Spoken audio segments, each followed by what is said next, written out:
Assalamualaikum warahmatullahi wabarakatuh. Om Swastiastu, Namo Buddhaya, salam kebajikan bagi semuanya.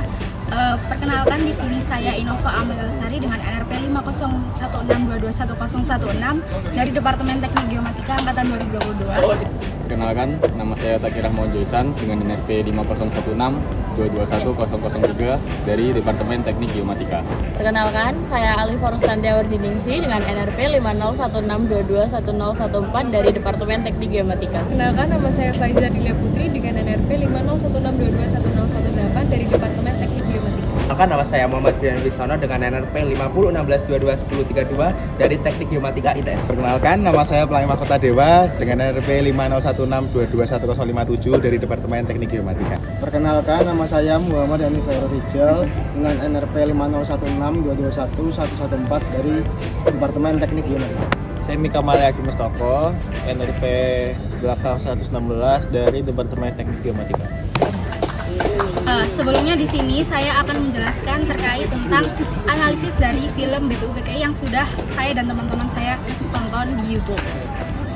Sebelumnya saya ucapkan terima kasih kepada Pak Boy selaku dosen pengampu mata kuliah Pancasila yang telah memberikan tugas ini kepada saya dan teman-teman, sehingga saya dan teman-teman dapat melaksanakan tugas ini dengan baik.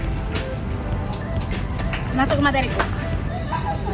Selanjutnya saya akan membahas terkait analisis dalam video film BPUPKI yang terdapat di YouTube, khususnya dengan tokoh Muhammad Yamin.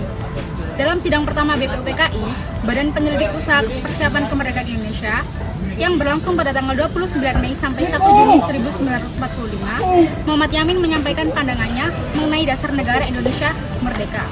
Pada tanggal 29 Mei 1945, Muhammad Yamin menyampaikan pidato berjudul Asas dan Dasar Negara Kemerdekaan Republik Indonesia, di mana ia mengusulkan 5 asas dasar negara, yakni perikebangsaan, perikemanusiaan, periketuhanan, perikerakyatan, dan kesejahteraan rakyat. Muhammad Yamin juga menyampaikan bahwa kelima dasar tersebut dapat diringkas menjadi satu kata, yakni gotong royong. Selain pidato lisan, Muhammad Yamin juga menyerahkan naskah tertulis yang memuat rancangan Undang-Undang Dasar atau UUD dan penjelasan mengenai dasar negara. Pidato dan usulan Muhammad Yamin tersebut menjadi salah satu referensi penting dalam proses perumusan dasar Pancasila yang saat ini sudah digunakan oleh bangsa kita. Baik, saya akan menjelaskan pidato yang disampaikan oleh Mr. Supomo yang disampaikan pada sidang BPUPKI 1 tanggal 31 Mei 1945, yang telah saya singkat pada poin-poin, yaitu yang pertama, Mr. Supomo setuju dengan Muhammad Hatta bahwa urusan negara dan urusan agama harus dipisahkan, tidak dijadikan satu. Kemudian Mr. Supomo menginginkan negara kesatuan itu sesuai dengan corak masyarakat Indonesia yang asli dari dulu sampai sekarang. Kemudian Mr. Supomo menganjurkan pendirian negara nasional yang bersatu dalam arti totaliter, yaitu tidak mempersatukan diri dengan golongan tertentu. Jadi tidak ada golongan yang diistimewakan dan tidak ada golongan yang dikucilkan, seperti itu. Kemudian Mr. Supomo sendiri mengusulkan 5 dasar poin Pancasila, yaitu yang pertama persatuan, kemudian kekeluargaan, yang ketiga keseimbangan lahir dan batin, yang keempat musyawarah, dan yang kelima keadilan rakyat. Sekian dari saya. Dalam sidang BPUPKI, Insinyur Soekarno mengemukakan pendapatnya terkait dengan 5 dasar yang harus dimiliki oleh sebuah negara yang ingin merdeka. 5 dasar tersebut disebut sebagai Pancasila yang memiliki arti panca, yaitu 5, dan juga sila yang berarti asas ataupun dasar. Mengapa Soekarno memilih 5 poin atau 5 hal yang ingin dijadikan sebagai dasar negara Indonesia? Menurut Insinyur Soekarno, 5 merupakan angka yang digunakan untuk suatu hal yang mendasari dalam suatu kegiatan, yakni seperti rukun Islam, panca indera, dan lain sebagainya. Menurut Insinyur Soekarno, 5 hal tersebut ialah yang pertama kebangsaan. Kebangsaan di sini ialah bangsa Indonesia itu sendiri. Yang kedua ialah internasionalisme yang berakar dari nasionalisme. Yang ketiga ialah permusyawaratan, perwakilan dan permusyawaratan. Dalam hal ini ialah segala masalah harus dibicarakan melalui musyawarah. Kemudian yang keempat ialah kesejahteraan. Kesejahteraan ini tidak hanya berpaku pada bidang politik, namun juga pada bidang ekonomi, seperti tidak adanya lagi kemiskinan di Indonesia ini. Kemudian yang terakhir ialah ketuhanan. Setiap manusia hendaknya memiliki keyakinan terhadap Tuhannya masing-masing, serta saling menghormati agama satu sama lain. Kemudian Insinyur Soekarno juga mengemukakan pendapatnya, apabila tidak ingin memiliki 5 dasar negara, maka dapat diringkas menjadi 3 yang disebut sebagai Trisila, yakni tentang sosionalisme, sosiodemokrasi, dan juga ketuhanan. Namun terdapat juga usulan dari Insinyur Soekarno, yakni apabila ingin satu dasar negara saja, yakni gotong royonglah yang dipilih sebagai dasar negara oleh Insinyur Soekarno. Dalam sidang BPUPKI, Muhammad Hatta melakukan penolakan terhadap pandangan yang menyamaratakan antara agama dengan negara dalam model equal church and state. Beliau melakukan penolakan menegaskan bahwa Islam bukanlah suatu negara karena Islam tidak memiliki struktur organisasi. Negara modern yang didirikan harus didasari pada pemisahan antara urusan agama dengan urusan negara agar agama tidak menjadi alat kekuasaan negara dan tetap murni. Muhammad Hatta juga menekankan pentingnya menolak individualisme, tetapi tetap menjamin hak warga negara untuk bisa berpikir dan bersuara secara merdeka. Negara yang dibangun harus berlandaskan pada kedaulatan rakyat, gotong royong, dan kolektivisme, bukan kekuasaan yang mutlak dari suatu negara. Pertama, peran Ki Bagus Hadikusumo dalam BPUPKI. Pertama, beliau itu merupakan tokoh yang mengusulkan kalau dalam dasar negara itu harus ada unsur agamanya. Yang kedua, beliau merupakan anggota yang terlibat dalam merumuskan Pancasila dan memiliki perdebatan pada sila pertama yang mengacu pada ketuhanan yang Maha Esa. Dan yang ketiga, beliau itu cukup konsisten dalam berargumen kalau Islam itu harus dijadikan fondasi dalam dasar negara. Itu untuk Ki Bagus Hadikusumo. Selanjutnya untuk peran Lim Kuan Hian dalam BPUPKI, yang pertama adalah beliau menuntut persamaan hak dan kewajiban bagi semua warga negara, termasuk hak untuk membela tanah air. Yang kedua, beliau mengusulkan agar keturunan Tionghoa diberi status WNI tetapi ditolak oleh panitia yang lainnya. Dan yang ketiga, setelah penolakan tersebut, beliau keluar dari anggota BPUPKI. Permisi Mas, boleh minta waktunya sebentar? Boleh Mas. Masnya dengan siapa ini? Aku Raka. Raka. Mungkin mau minta waktunya sebentar buat wawancara dikit mengenai tentang pengetahuan Pancasila. Jadi yang pertama, masnya ketahui mengenai Pancasila itu apa? Oke. Menurut saya Pancasila itu sebuah dasar negara ya, dasar negara yang dijadikan untuk pedoman hidup dan pedoman dari peraturan-peraturan yang ada di Indonesia. Kemudian selanjutnya masnya itu apakah mengetahui tentang badan yang membentuk Pancasila itu sendiri? Untuk badan yang membentuk Pancasila itu bagi saya bernama BPUPKI. Jadi dari BPUPKI itu tadi, masnya apakah mengetahui tokoh-tokoh pengusul pada sidang BPUPKI itu sendiri? Mungkin bisa disebutkan contoh tokoh-tokohnya. Aduh, lu nggak hafal semua ya? Nggak apa-apa ya? Yang masnya ketahui aja nggak apa-apa. Mungkin R. Soekarno, Ya. terus Supomo, Muhammad Yamin, terus Oh, oke. Nggak apa-apa. Tenang. Nah, kemudian selanjutnya mungkin ini, apakah masnya itu mengetahui perbedaan sila Pancasila yang ada di Piagam Jakarta sama yang disahkan pada sidang PPKI? Kalau tidak salah itu ada perbedaan di sila ke-1 ya, tapi untuk detailnya aku kurang tahu. Oh, oke. Nah, kemudian ini yang terakhir Mas. Jadi dari Masnya sendiri ini, apakah sudah merasa bahwa nilai-nilai Pancasila yang ditanamkan itu di sekitar lingkungan kampus itu sudah terlaksana? Sudah. Mungkin bisa diberikan contohnya? Contohnya ada mata kuliah Pancasila yang menjadi mata kuliah wajib bagi seluruh mahasiswa ITS. Oke, sekarang kita bersama dengan Mas siapa ini?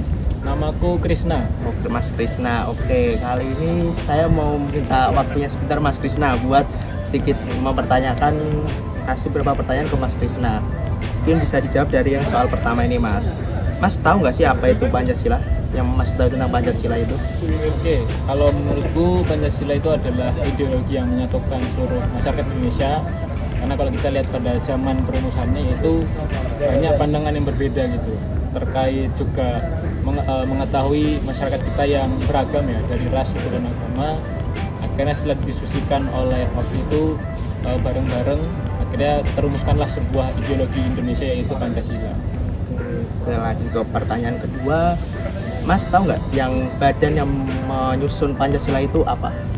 Kalau seingatku namanya itu BPUPKI. Tapi kalau kepanjangannya aku lupa ya. Oke, Oke, lanjut yang pertanyaan ketiga. Kan tadi kan yang dibilang Mas tadi kan yang nyusun Pancasila kan BPUPKI. Nah, di dalam BPUPKI itu ada tokoh siapa aja sih Mas kalau yang Mas tahu sekarang itu? Oke, jadi kalau setauku dulu yang merumuskan Pancasila itu ada Insinyur Soekarno, Muhammad Hatta, sama Muhammad Yamin. Nah itu kalau aku lupa ingat ya, apakah ada tokoh yang belum disebutin atau enggak. Sekarang ke pertanyaan keempat. Mas tahu nggak sih perbedaan sila Pancasila dalam Piagam Jakarta dan sila Pancasila yang disahkan pada sidang BPKI itu apa Mas? Oke, jadi kalau sepemahamanku dulu itu terletak pada sila pertama. Ada perbedaan di sana yang kalau kita sekarang mengetahuinya sila pertama itu adalah ketuhanan yang Maha Esa. Kalau dulu seingatku itu masih lebih ke arah keagamaan dengan syariat Islam gitu. Jadi masih hanya untuk teman-teman yang muslim, tapi ketika waktu itu ada perbedaan pendapat dan diskusikan karena melihat juga masyarakat Indonesia itu secara agama itu majemuk ya ataupun beragam, makanya dirubah menjadi sila pertamanya itu terkait ketuhanan yang Maha Esa. Oke, sekarang ke pertanyaan terakhir nih. Menurut Mas, Pancasila sudah ditanamkan belum sih di lingkungan kampus ini? Sama kalau misalnya ada contohnya mungkin kalau misalnya ada. Oke, kalau dari kampus ini ya, karena kita di ITS, menurutku sudah tertanamkan dan sudah cukup dikawal ya dari awal kita pengenalan di PSB, pelatihan spiritual bangsa, ketika ospek masuk. Lalu ketika di departemen sendiri pun pas kita sudah jadi mahasiswa itu masih banyak budaya-budaya terkait Pancasila yang ditanamkan.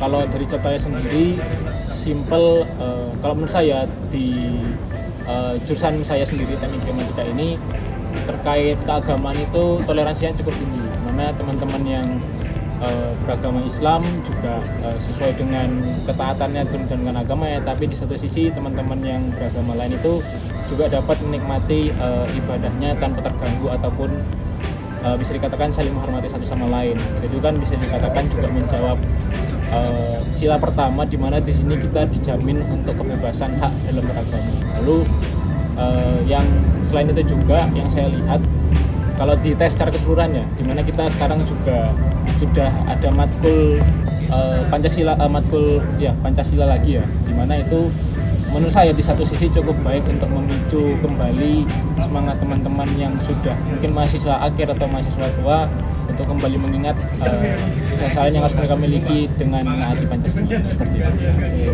Terima kasih Mas Krisna untuk jawabannya. Terima kasih. Siap Mas. Dengan Mas siapa? Mas Akbar. Oke, Mas sebelumnya saya mau nanya-nanya nih tentang Pancasila. Apakah Masnya berkenan? Iya, boleh. Oke, untuk pertanyaan pertama, secara umum ini yang Anda ketahui tentang Pancasila ini apa? Pancasila ini yang saya ketahui ya, singkat saja sih ada dua hal. Yang pertama menurut saya sebagai ideologi bangsa, yang kedua juga sebagai dasar negara. Oke, cukup singkat. Untuk yang kedua, Masnya tahu nggak sih badan yang pembentukan Pancasila ini namanya apa? Setahu saya itu ada dua, ada BPUPKI yang kemudian berubah menjadi PPKI. Oke. Dan untuk tokoh-tokoh di BPUPKI atau PPKI itu mungkin Masnya tahu, bisa menyebutkan beberapa tokohnya? Seingat saya ada tiga ya, kalau salah ada Supomo, Soekarno, dan juga Muhammad Yamin. Oke. Lanjut ke pertanyaan keempat. Apa yang Mas tahu tentang perbedaan sila Pancasila di Piagam Jakarta dengan sila Pancasila yang disahkan pada sidang PPKI? Setahu saya itu ada perubahan di sila pertama, yaitu yang sebelum direvisi pada Piagam Jakarta itu kalau nggak salah ya berbunyinya ketuhanan yang istilahnya bersyariat Islam bagi pemuluk-pemuluknya. Nah kemudian dirubah menjadi ketuhanan yang Maha Esa yang akhirnya kita pakai hingga saat ini. Oke, nah untuk yang terakhir nih, apakah Mas merasa nilai-nilai Pancasila ini sudah ditanamkan di lingkungan kampus? Mungkin berikan contohnya sekalian. Mungkin kalau penerapannya sudah ya, cuman mungkin kurang optimal aja. Kayak contohnya mungkin sila Persatuan Indonesia. Di sini kan kita ada banyak ya, kalau di kampus ini kan banyak teman-teman yang asalnya ada yang dari timur, kemudian ada yang dari barat juga, istilahnya berbagai macam ras dan suku bangsa di sini. Kita di sini menjadi satu di sini dengan bendera ITS. Jadi kita di sini menjadi satu sebagai mahasiswa ITS. Yaitu salah satu contohnya. Oke, mungkin sekian. Terima kasih Mas atas waktunya.